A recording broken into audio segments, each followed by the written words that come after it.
North B, puso! Brothers and sisters, nakapag-donate na ba kayo para sa Angkop Global Walk? Bakit nga ba tayo dapat mag-donate? 3 puntos, mga kapatid. Una, ito ay utos ng Diyos. Pangalawa, gagantimpalaan tayo ng Diyos. Pangatlo, para manahin natin ang kaharian ng Diyos. Isa-isahin natin to, mga kapatid. Ito ay utos ng Diyos. Sabi ng Diyos, hindi mawawala ang mga mahihirap sa ating lupa. Kaya't inuutusan niya tayo na lubusang buksan ang ating mga palad para sa kanila. Pangalawa, gagantimpalaan tayo ng Diyos. Lahat ng tulong na binibigay natin sa mahihirap, pinapautang natin sa Diyos. At kapag ang Diyos ay nagbayad ng utang, siksik, liglig, at umaapaw, manalig ka, kapatid. Pangatlo, mamanahin natin ang kaharian ng Diyos. Sa araw ng paghuhukom, sa pagbabalik ni Jesus, in His full glory, sabi niya, ihihiwalay daw niya sa kanan ang tupa at sa kaliwa ang kambing.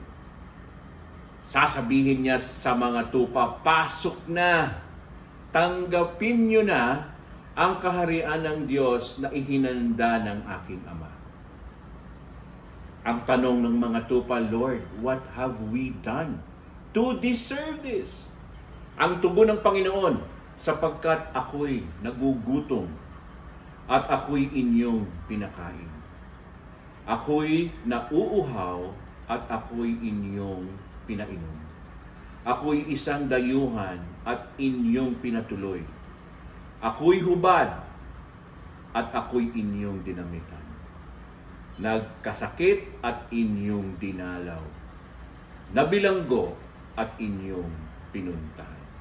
Sabi naman ng mga kambing sa kaliwa, Panginoon, kailan po namin kayo nakitang nagutom, nauhaw, walang matuluyan, hubad, may sakit, o nasa bilangguan na hindi namin kayo tinulungan?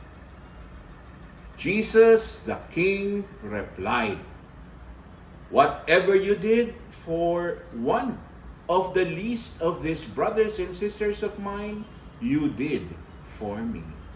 Kaya anong nangyari sa mga kambing?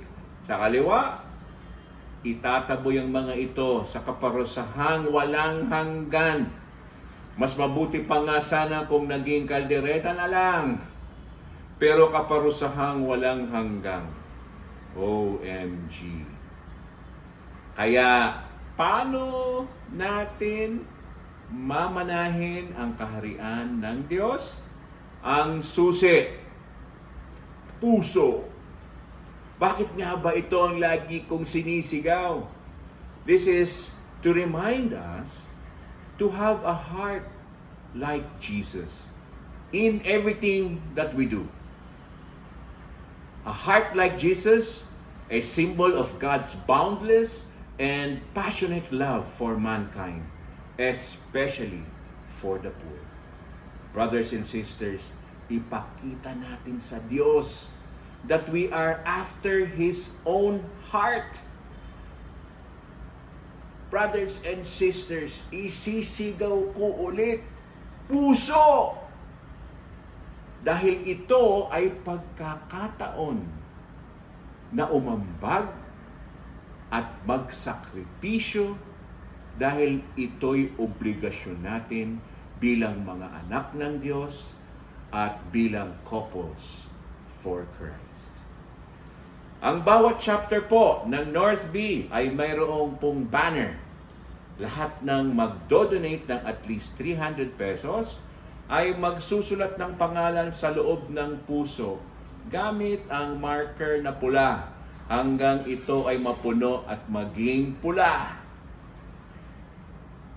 Hindi naman siguro mabigat ito, di ba? 300 pesos, 10 pesos a day sa loob ng isang buwan. Napakagaan ito, mga kapatid, to start, change our hearts, and have a heart like Jesus. Kaya we also encourage everyone to donate more and to solicit sa ating mga kaibigan, kamag-anak, kapitbahay. Let us share this opportunity to everyone. At sila rin ay pwede rin nating papirmahin doon sa ating banner para mas mabilis nating mapuno at maging pula ang puso, mga kapatid.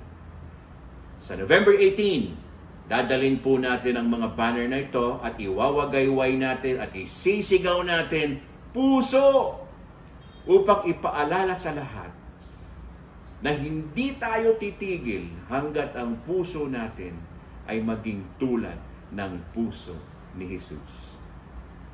Brothers and sisters, let us call upon the Holy Spirit to transform our hearts so we can truly renew the face of the earth. Maraming salamat po sa inyong lahat. And see you all on November 18. Together, we will arise, go, walk, North B, puso!